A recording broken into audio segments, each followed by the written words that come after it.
밤새 편안히 주무셨습니까? JTBC 아침 뉴스입니다. 오늘은 큰 추위 없이 대체로 맑겠습니다. 아침 최저기온은 전주가 영하 4도 등 영하 7도에서 영하 3도로 어제보다 3도가량이 높습니다. 낮 최고 기온도 어제보다 2도가량이 높은 영상 3도에서 5도가 예상됩니다. 미세먼지의 농도는 보통 수준을 보이겠습니다. 내륙을 중심으로 대기가 건조해서 산불 등 화재 예방에 주의가 필요합니다. 주말인 모레 오전에는 비나 눈이 오겠고 당분간 기온은 큰 추위 없이 예년 이맘때 겨울 날씨를 보이겠습니다. 유권자들에게 홍삼 선물을 돌린 혐의로 기소된 이항로 진안 군수가 첫 재판에서 혐의를 모두 부인했습니다. 선물 살포가 실제 있었다면 이 군수가 이 과정에 개입했는지가 재판의 쟁점이 될 것으로 보입니다. 하원호 기자입니다. 이항로 진안 군수가 군수 취임 후 세 번째 법정에 섰습니다. 지난 2017년 설과 추석 명절을 앞두고 시가 7만 원 상당의 홍삼 선물 세트 400여 개를 돌린 혐의입니다. 첫 재판에서 이 군수의 변호인은 이 군수가 선물 살포를 지시하거나 개입한 적이 없다며 혐의를 전면 부인했습니다.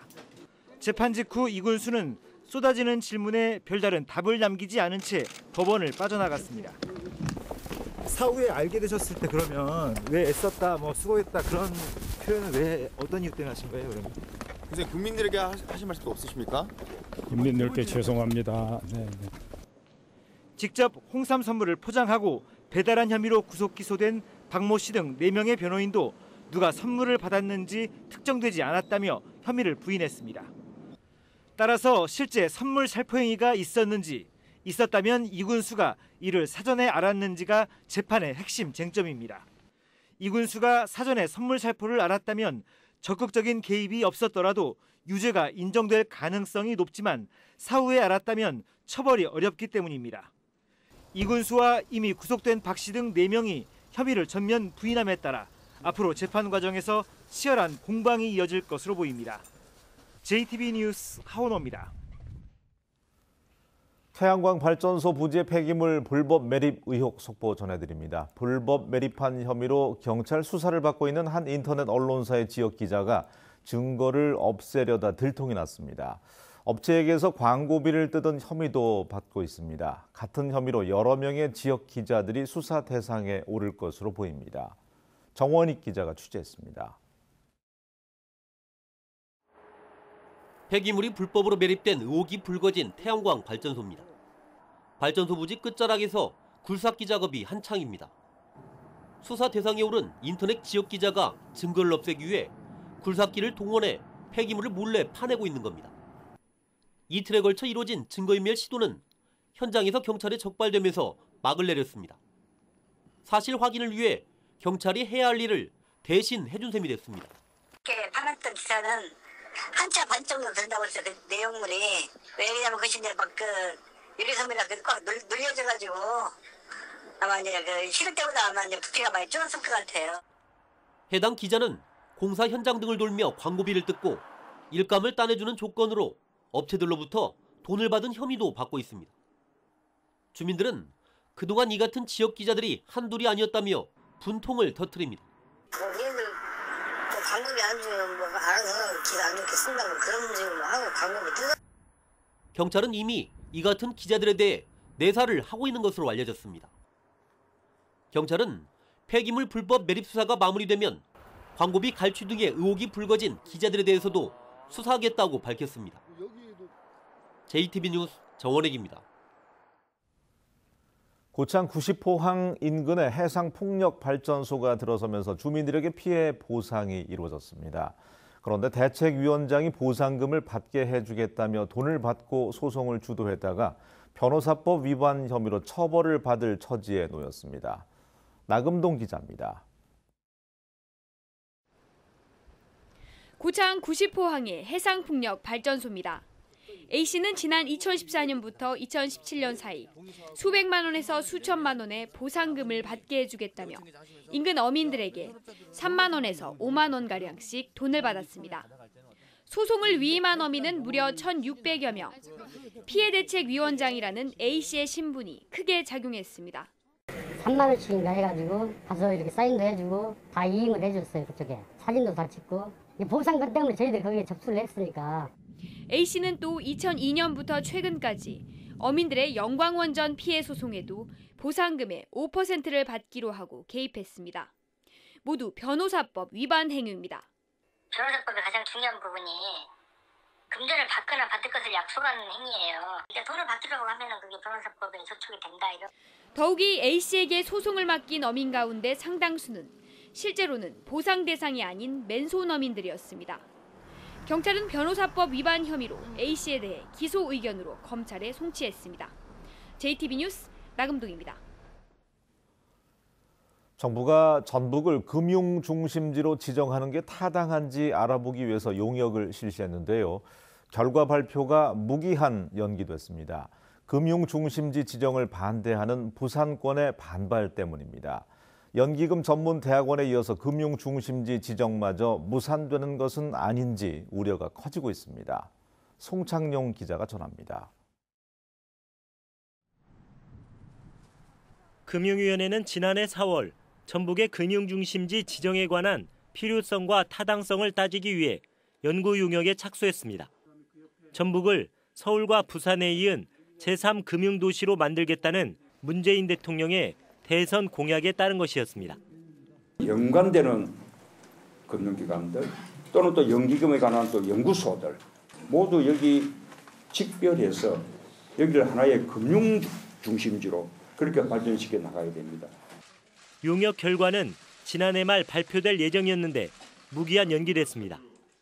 부산 정치권에서 비효율적인 정책이라며 국회 등에서 정부를 계속 압박했기 때문입니다.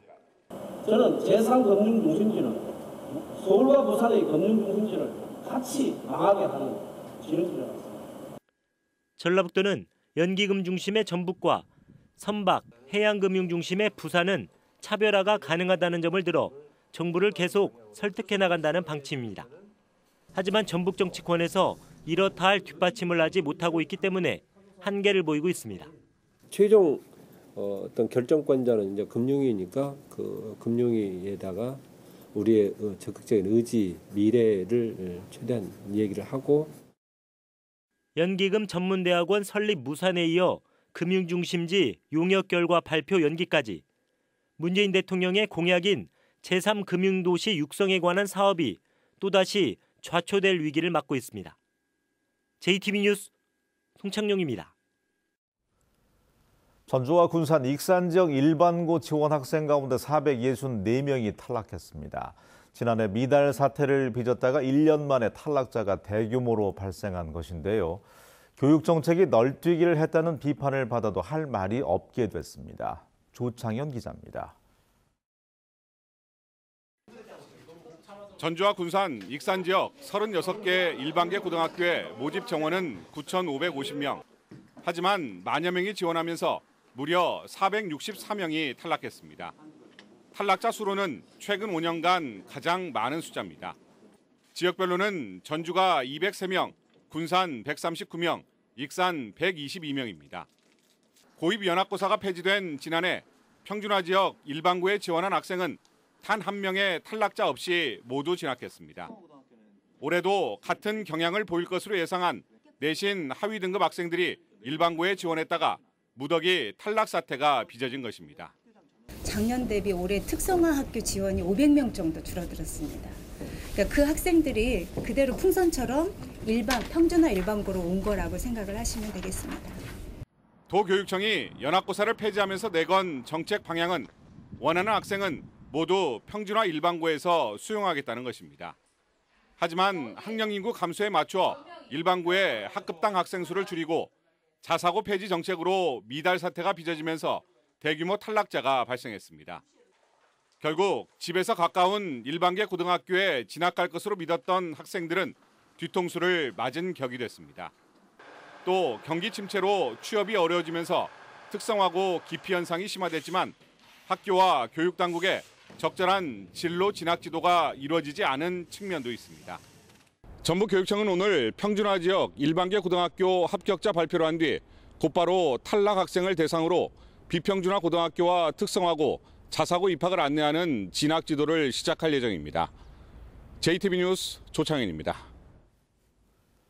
임실군이 출산 장려금을 3배 높이는 방안을 추진합니다. 남원시는 사회 초년생을 위한 학교를 운영합니다. 주혜인 기자입니다. 임실군이 첫째를 낳으면 장려금을 100만 원에서 300만 원으로 높이고 넷째 아부터는 800만 원으로 높이는 조례 개정을 추진합니다. 또 산모와 신생아 건강관리비를 신설해 매달 110만 원씩 석 달간 지급하는 방안을 추진합니다. 남원시가 만 18세 이상 사회 초년생의 사회 적응을 돕는 교육을 시작했습니다.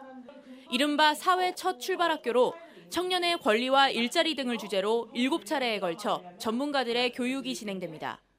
어떻게 하면 남원에서 좀 재미있게 살 수 있을까 이런 것들을 함께 공부해보고 어떤 찾아보는 그런 시간들이라고 보시면 됩니다.